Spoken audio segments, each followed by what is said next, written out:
우리 찬송가 330장 같이 부르십시다. 330장입니다.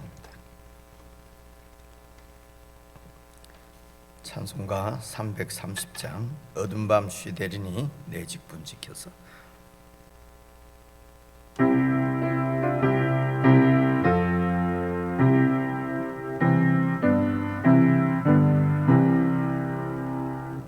어둠 밤 쉬되리니 내 직분 지켜서 찬 이슬 맺힐 때에 일찍 일어나 해 돋는 아침부터 힘써서 일하라. 일할 수 없는 밤이 속히 오리라. 어두운 밤 시대리니 내 직분 지켜서 일할 때 일하면서 놀지 말아라. 낮에는 수고하나 쉴 때도 겠네. 일할 수 없는 밤이 속히 오리라. 어두운 밤 시대리니 내 직분 지켜서 지는 해 비긴 볕에 힘써 일하고 그 빛이 다하여서 어둡게 되어도 일할만 있는 대로 힘써 일하라. 아멘. 하나님 아버지, 저희들을 하나님 나라 백성으로 구원해 주셔서 참으로 우리가 열심을 내고 충성을 다할 수 있는 귀한 하나님 나라를 저희들에게 허락해 주신 것을 참으로 감사를 드립니다. 아버지 하나님, 우리들은 우리의 욕심을 채우고 또 내 좋아하는 일에는 열심을 내는 그런 저희들임을 깨닫게 됩니다. 하나님 아버지, 참으로 하나님 나라를 사랑하고 주님을 좋아하고 사랑하는 저희들이 되도록 성령님으로 충만케 해주시고 성령님으로 늘 저희들의 눈을 열어주시고 영광스러운 하나님 나라를 볼 수 있도록 도와주시옵소서. 우리가 영원히 살아가야 될 나라가 하나님 나라인 것을 깨닫고 그 나라에 온전히 충성하며 그 나라를 위하여 열심히 할 수 있도록 참 지혜로운 자들이 되도록 도와주시기를 기도합니다. 아버지 하나님, 사라지고 무너지고 썩어져 버릴 세상 일에 우리가 열심 내시 함께 하시고 우리의 삶들을 온전히 주께로 돌이켜서 주의 나라에 헌신하는 참 하나님의 백성들이 되도록 은혜를 베풀어 주시기를 간절히 원하오며 예수님 이름으로 기도드리옵나이다. 아멘. 우리 하나님의 말씀은 잠언 24장 23절부터입니다. 구약성경 937페이지 잠언 24장 23절부터 한 말씀씩 여러분이 나누어서 읽겠습니다. 이것도 지혜로운 자들의 말씀이라. 재판할 때에 낯을 보아주는 것이 옳지 못하니라. 악인에게 내가 옳다 하는 자는 백성에게 저주를 받을 것이요 국민에게 미움을 받으려니와. 오직 그를 견책하는 자는 기쁨을 얻을 것이요 또 좋은 복을 받으리라. 적당한 말로 대답함은 입맞춤과 같으니라. 내 일을 밖에서 다스리며 너를 위하여 밭에서 준비하고 그 후에 내 집을 세울지니라. 너는 까닭 없이 내 이웃을 쳐서 정인이 되지 말며 내 입술로 속이지 말지니라. 너는 그가 내게 행함같이 나도 그에게 행하여 그가 행한 대로 그 사람에게 갚겠다 말하지 말지니라.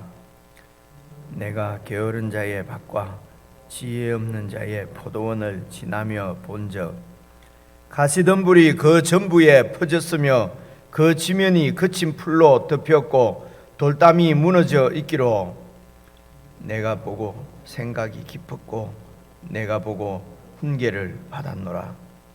네가 좀 더 자자 좀 더 졸자 손을 모으고 좀 더 누워 있자 하니 내 빈궁이 강도같이 오며 내 곰핍이 군사같이 이르리라.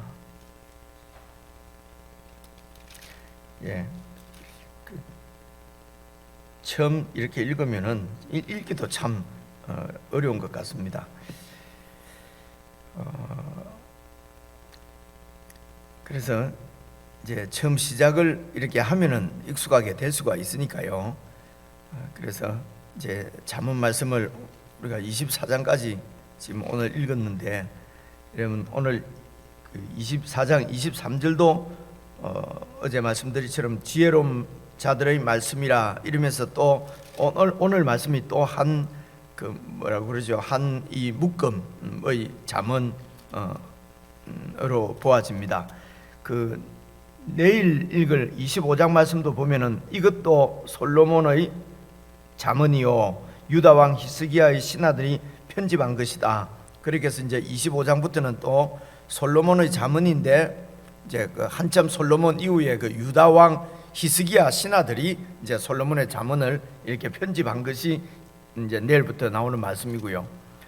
그래서 여러분 잘 기억을 해보시면 1장부터 9장까지였던 것 같습니다. 9장까지가 이제 이 어떤 지혜로운 자들의 말씀이다 이러면서 그 두 부분이 나옵니다. 지혜로운 자의 말씀 또 지혜로운 자의 말씀 이렇게 해서 9장까지 나오고 10장 1절부터 솔로몬의 잠언이다 이렇게 해서 여러분 그 22장까지 그 22장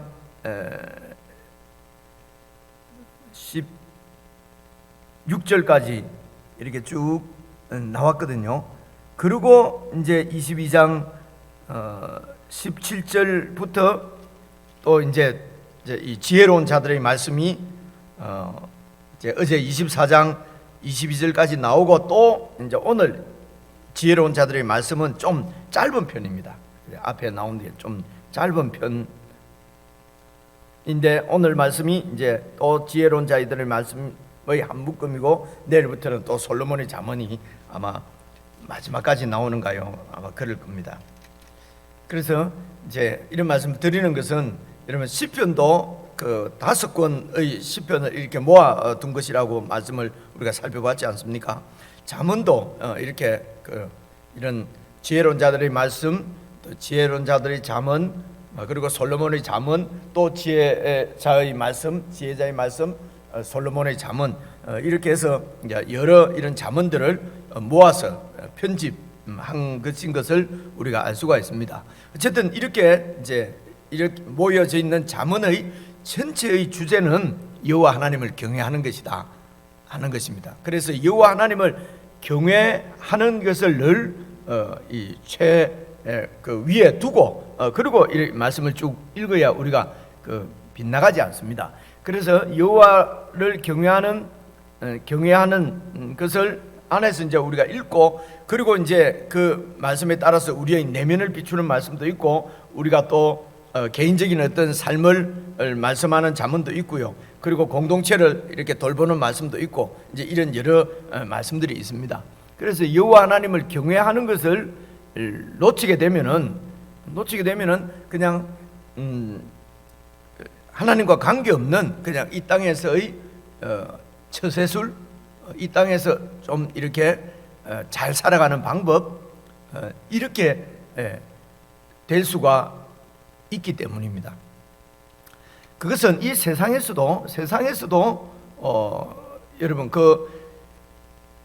이 하나님 나라의 어떤 윤리와 세상 윤리가 이게 겹쳐지는 부분도 있고 다른 부분도 있는 것이거든요. 완전히 반대가 된다고 되는 것이 아닙니다. 그 완전히 다른 것은 그 중심의 가치관입니다. 가치관 혹은 세계관이죠. 그러니까 무엇을 가치로 두느냐 하는 것입니다. 그것이 여호와 하나님을 경외하는 것이 우리는 최고의 가치라고 믿는 것이죠.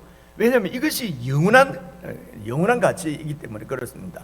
그런데 이제 이 가치가 이 땅만이 이제 가치가 되면은, 여호와 하나님을 경외하지 않으면은 이 땅에 눈에 보이는 것만이 최고의 가치고 내 눈에 보이는 대로 좋은 것이 최고의 가치가 된단 말입니다. 그렇죠? 이런 가치관이 완전히 다르다고 하는 것이지, 이제 그런 가치를 가지고 내 눈에 보이는 것이 최고의 가치라고 믿고 사는 사람도 자기 일을 위해서 열심히 해야 되거든요. 열심히 하면 부자가 된다. 그렇죠? 맞는 말이잖아요. 그렇죠?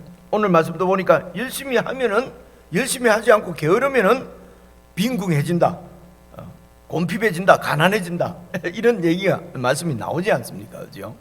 그리고 또 그저께 계속 우리가 읽어왔지만은 부자에게는 사람이 많이 모이고 가난한 자는 이렇게 친구도 떠나고 형제도 미워한다, 이런 말씀이 그냥 툭 나오거든요. 그러면은 봐라, 이게 그래도 가난하게 살면은 다른 사람한테 폐를 끼치고 다른 사람들이 다 떠나가게 되고 이렇게 잠언을 이해를 하게 된다는 것이죠. 다 아시는 얘기인데 우리가 이렇게 짚지 않으면은 또 이 곁길로 빠질 수 있기 때문에 이제 말씀을 드렸고요. 그래서 이제 그런 이 여호와 하나님을 경외하는 이런 그 참 지혜, 우리의 참 가치, 이제 그것을 두고 우리가 이제 이 말씀을 다시 같이 한번 읽어 보시면은요, 23절, 이것도 지혜로운 자들의 말씀이라 재판할 때에 낯을 보아주는 것이 옳지 못하노라. 그러니까 앞면에 이렇게 받쳐서 그리고 정관 예우를 해주거나 무슨 이렇게 같은 지연이고 학연이고 같은 이런 어떤 이해관계에 따라서 재판할 때에 그런 것을 따라서 재판하는 것은 옳지 못하죠. 이것은 세상 나라에서도 그렇게 하면 안 되는데, 근데 세상은 그렇게 살아가는 것이거든요. 그렇지 않습니까? 정관예우라는 게 우리가 많이 근래에 들었지 않습니까? 그게 너무 말이 안 되는 소리잖아요. 말이 안 되는 소리인데도 그냥 그렇게 다 살잖아요. 그죠? 그렇게 한단 말입니다. 정관예우 알죠? 그죠? 앞에 검사든 판사든 하던 사람이 나가서 이제 변호해 주는 사람은 그 검사나 판사하는 사람들이 후배니까 그 변호사의 얼굴을 봐서 그냥 그 사람 말대로 판결해 준다는 거예요. 옳고 그름을 따지는 것이 아니고 그 사람 그 정관 앞에 내 선배가 지금 변호해 주는 사람을 그냥 옳다고 한다는 것입니다. 그렇죠? 이게 누가 봐도 말도 안 되는 소리인데도 나라는 다 그렇게 하지 않습니까? 그죠? 이제 이런 얘기입니다. 그러니까 세상에서도 그렇게 해서는 안 되죠. 안 되는데, 그런데 하나님 나라도 그냥 낯을 봐주고 그냥 내 편, 그냥 우리가 남이가 이러면서 이렇게 해버리면은 이 세상 나라와 하나님 나라가 똑같아지죠. 그죠? 이 세상 가운데서 하나님의 통치를 보여낼 수가 없죠. 그래서 세상은 저런데 우리가 어떻게 오직 진리를 따라서 어떻게 우리가 이 세상을 살 수가 있느냐? 그 1급수에는 고기가 못 산다. 우리도 적당하게 이렇게 살아야 된다. 그렇게 하면은 이제 이렇게 살면서도 우리는 주를 위해서 언젠가 또 순교한다고 또 자꾸 이러거든요. 그 순교는 이제 이렇게 이런 세상 가운데서 하나님 말씀대로 살면서 불이익을 당하는 거죠. 그 불이익의 가장 그 극치가 죽는 거지 않습니까? 그죠? 그래서 이런 불이익도 그건 당하지 못하면서 받아들이지 못하면서 내가 주님을 위해서 순교하겠다 하는 것은 그건 안 하겠다는 거죠. 안 하겠다는 얘기인데 자꾸 이제 우리는 그렇게 오해를 한다는 말입니다. 그래서 이 하나님 나라 공동체에서 이 말입니다. 이제 공동체, 여호와 하나님을 경외하는 내가 이제 여호와 하나님을 경외하는 사람으로 구원을 받은 거죠. 그러면은 구원받는 순간에 이제는 나 혼자가 아니고 여호와를 경외하는 사람들의 그 공동체가 이제 있는 것입니다. 이것을 신약에서는 예수 그리스도의 몸이라고 얘기를 하는 거죠. 그 몸의 머리가 예수님이시라는 거죠. 예수님이 왕이시라는 것이죠. 구약 시대 때는 그게 이제 이스라엘 공동체였습니다. 성전을 중심으로 하는 율법 공동체였지요. 이게 하나님 나라였거든요. 그래서 성전을 중심으로 한다는 말은 하나님의 통치를 받고 있는 백성들은 율법을 중심으로 산다는 것입니다. 그래서 이제 율법이 온전하게 시행되는 나라가 좋은 하나님 나라입니다. 이 율법대로 시행되지 않을 때에 하나님께서 심판을 하신 것입니다. 율법대로 이렇게 시행되는 이스라엘 공동체를 공의가 산다, 공의의 나라다 이렇게 얘기를 합니다. 근데 율법대로 시행이 되지 않고 낯을 보아서 그냥 이렇게 굳게 재판을 하고 이렇게 하면은 그 공의가 세워지지 않는 나라죠. 이런 나라를 하나님께서 심판해서 세상하고 똑같은 나라이기 때문에 세상으로 흩어버리는 것입니다. 그것이 바벨론으로 포로로 잡혀가는, 성전이 이렇게 멸망하는, 파괴되어지는 이스라엘 나라의 이런 멸망입니다. 이것을 역사적으로 우리 눈으로 보여주는 것이 바로 구약 성경이거든요. 그래서 이런 불완전한 나라를 완전한 나라로 세우시기 위해서 하나님의 아들이 왕으로 오신 것입니다. 다윗 왕국의 다윗 왕의 후손들로서는 그런 나라가 세워지지 않는 것입니다. 그래서 하나님의 아들이 다윗의 후손으로 오셔서 왕이 되셔서 세우신 나라가 바로 교회입니다. 이게 이제 신약의 하나님 나라거든요. 이렇게 보면은 이 하나님 나라의 백성으로 초대받은, 구원받은 우리들의 그 사명이 이제 뚜렷해지는 것이죠. 그래서 지금 재판할 때 낯을 보아주는 것이 옳지 못하다. 24절 보시면요, 악인에게 네가 옳다 하는 자는 백성에게 저주를 받는다, 국민에게 미움을 받는다. 이 국민은 이제 이 번역을 국민이라고 해둔데요, 그러니까 이스라엘 나라의 공동체의 국민이라고 볼 수도 있고요, 원어적으로 보면은 열방의 민족들, 이런 의미가 더 있습니다. 그러니까 모든 열방에게도 미움을 받는다는 것입니다. 자기들은 그렇게 살아도 교회는 그렇게 살면 안 될 것 같은데 교회가 더 그러냐, 더 욕심이 많냐, 이렇게 하는 것이, 이게 이제 일방으로부터 미움을 받는다는 것입니다. 우리는 세상 나라는 우리 욕심대로 사니까 그렇다 하더라도 하나님이 계신다는데 왜 너희들이 이렇게 굳게 사냐는 것입니다. 너희들이 왜 더 이렇게 더 법대로 하지 않고 더 이렇게 이기적으로 사느냐 라고 국민에게 미움을 받는단 말입니다. 열방들에게 미움을 받는다는 것입니다. 그래서 25절, 오직 그를 견책하는 자는 기쁨을 얻을 것이요 또 좋은 복을 받으리라. 하나님의 말씀에 어긋났다고 말을 하는 것이, 그것이 기쁨을 얻을 것이요 좋은 복을 받는단 말입니다. 26절입니다. 적당한 말로 대답하면 입맞춤과 같으니라. 이 적당한 말, 이런 것들이 오해를 일으키는데요, 여기서는 바르게 번역은 됐는데 우리가 적당하게, 이런 말은 적당하게, 그냥 적당하게 이런 느낌을 주잖아요, 그죠? 근데 원래 적당하다는 말은 딱 거기에 딱 맞는 말이다, 이런 말이지 않습니까? 원문적으로도 똑바르게, 이런 뜻입니다. 딱 바른 말로 대답하는 것이 입맞춤하는 것 같다는 것입니다. 입맞춤하는 것은 서로 사랑으로 인사하는 거지 않습니까? 그래서 딱 바른 말로 하나님의 말씀이 딱 시행이 되도록 하나님 말씀대로 그렇게 말하고 그렇게 판결하는 것이 이 입맞춤 하는데 방해가 안 된다는 것입니다. 그게 사랑하는 거라는 거죠. 그게 인사에 걸림이 없다는 것입니다. 그래서 적당한 말로 대답하는 것이, 이건 공동체에서 제일 중요한 것은 똑바른 말, 적당한 말, 그것은 여호와 하나님의 지혜입니다. 하나님의 말씀이죠. 하나님 말씀대로 딱 이렇게 서로 대답하는 것이, 그것이 서로 사랑하는 것이고, 또 서로 격이 없이 이렇게 입맞춤을 인사를 할 수 있는 길이라는 것입니다. 그리고 27절입니다. 네 일을 밖에서 다스리며 너를 위하여 밭에서 준비하고 그 후에 내 집을 세울지니라. 계속 지금 이 공동체를 어떻게 세울 것인가 하는 말씀을 이어서 계속 이야기를 하고 있습니다. 여호와 하나님을 경외하는 하나님 나라를 우리가 어떻게 세워갈 것인가. 그래서 내 일을 밖에서 다스리며 너를 위해서 밭에서 준비하고 그 후에 내 집을 세울지니라. 이제 이런 말씀이 그냥 읽으면요, 일단 내 집을 세우기 전에 밖의 일부터 잘 봐라 이런 얘기지 않습니까? 근데 이런 얘기가 우리가 세상에서도 우리가 이 일반 사회에서 익숙하게 듣고 아는 말이 뭐 수신, 제가, 치국, 평천하 이런 말 있잖아요, 그죠?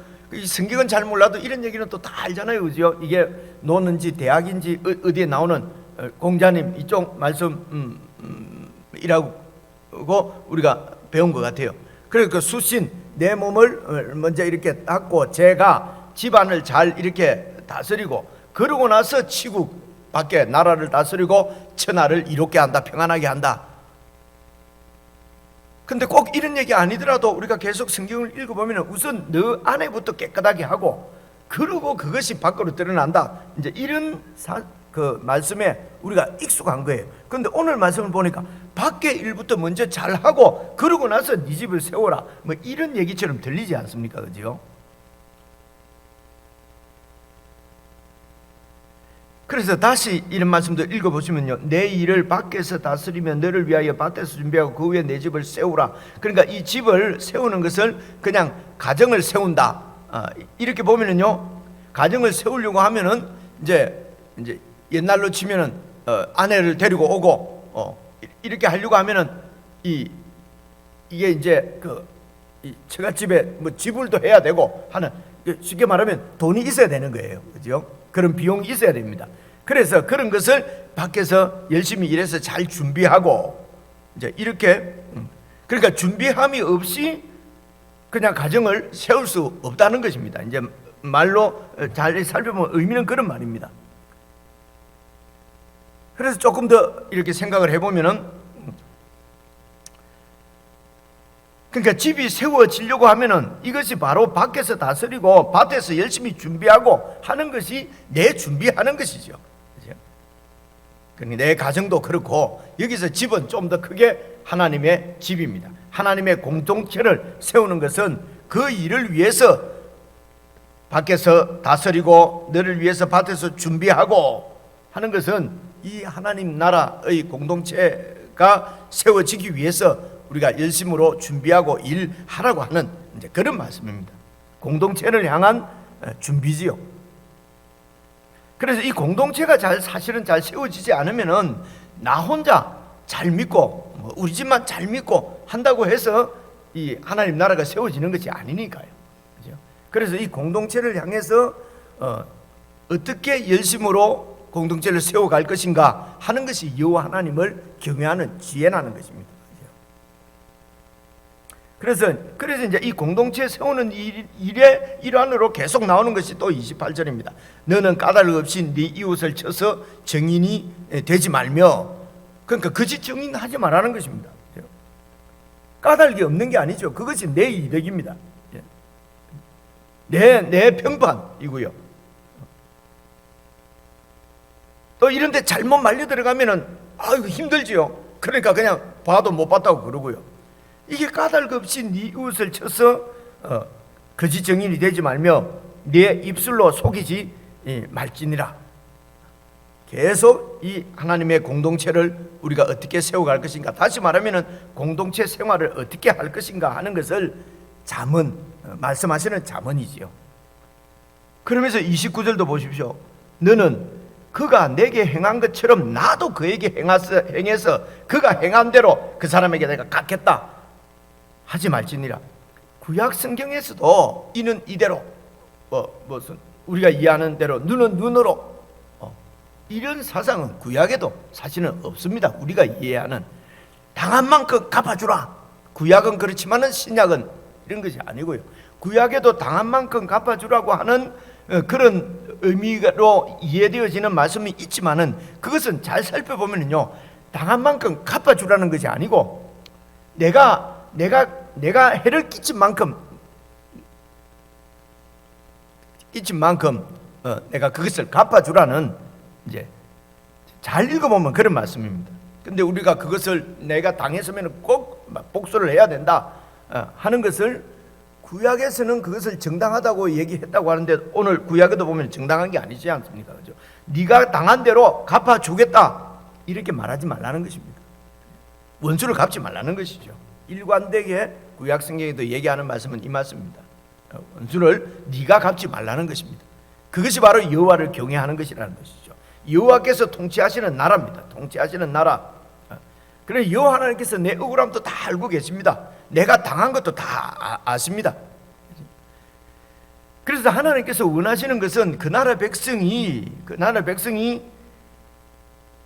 그 나라 일을 잘 준비하고 섬기고 그 나라 공동체를 세워 가는 것입니다. 가는 중에 억울한 일을 당하고 그렇게 하더라도 그것을 복수하겠다라고 하지 말라는 것이죠.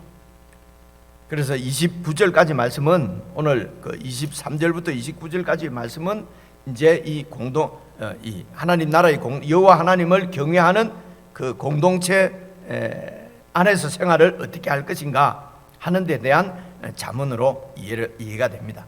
그리고 이제 30절부터 보시면은요, 이제 게으른 자의 말과 지혜 없는 자의 포도원을 지남을 본적, 그러니까 게으른 것은 지혜 없는 것입니다.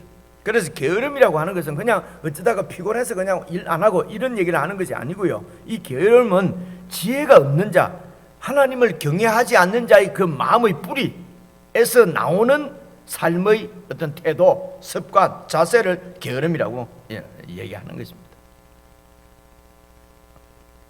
그래서 게으른 자들의 포도원, 그들에게는 땅을 줘도, 공동체를 줘도 그 공동체가 아무런 소용이 없다는 얘기입니다.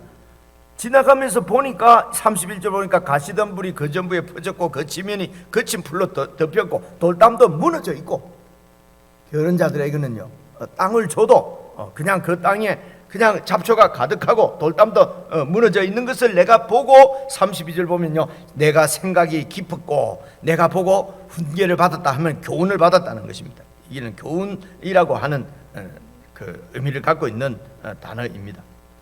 내가 교훈을 받았는데 보니까 네가 좀 더 자자, 좀 더 졸자, 손을 모으고 좀 더 누워 있자, 이렇게 하면은 빈궁해지고 곰핍해지는 것처럼 하나님 나라가 세워지지 않는 것입니다. 마음에 이런 풍족함을 누릴 수도 없고 그가 속한 공동체가 풍성함을 누릴 수가 없다는 것이죠.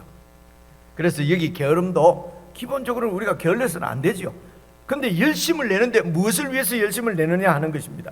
그게 바로 이제 28절까지 29절까지 쭉 살펴본 대로 우리가 속한 하나님의 나라, 여호와 하나님을 경외하는 자들의 그 백성들의 공동체 가운데서 그 나라 일을 열심으로 감당할 것. 그러니까 27절에 있는 이름, 내 일을 밖에서 다스리면, 네 일이 뭐냐면 이 하나님 나라를 섬기는 일이죠. 밖에서 다스리면 너를 위해서 밭을 잘 준비하고, 그렇게 하면은 네 집이, 네 공동체가, 가정도, 그 나라도 세워진다는 것입니다. 결론적으로 우리 그리스도인들이 살아가야 될 자세는 무슨 일이든지 주님께 하듯 하고, 오늘 우리들은 그 예수 그리스도의 왕권 가운데 아래에 있는 사람들이니까요, 그분의 통치 가운데 있는 사람들은 무슨 일을 하든지 주님께 하듯이, 보이지 않지만 주님께 하듯이 그렇게 하기 때문에 눈가림으로 그냥 하는 척, 사람 눈에 이렇게 할 수가 없는 사람들이지요. 없는 사람들. 왜냐하면 이것이 정말 영광스럽고 내 전부를 바쳐도 아깝지 않은 영원한 가치가 바로 여호와 하나님을 경외하는 그분의 나라이기 때문에 그렇습니다. 이런 그 여호와 하나님을 경외하는 큰 주제 아래서 여러분 개인적으로 다시 한번 읽으시면서 말씀을 정리도 하고, 그리고 이 말씀을 우리의 심령으로 받아서 그래서 우리 사는 모든 삶이 권태 뭐 이런 것이 게으름 뭐 재미없고 이런 것이 아니고 우리 하는 모든 작은 행동 하나하나 몸짓 하나도 다 영원한 하나님 나라로 연결되어지는 정말 가치 있고 아름다운 일이 그리스도인의 삶이거든요. 오늘 한 날의 삶도 무슨 일이든지 주님께 하듯해서 주님을 섬기는 일이 되었으면 좋겠습니다. 우리 개인적으로 한 10분 묵상하시겠습니다.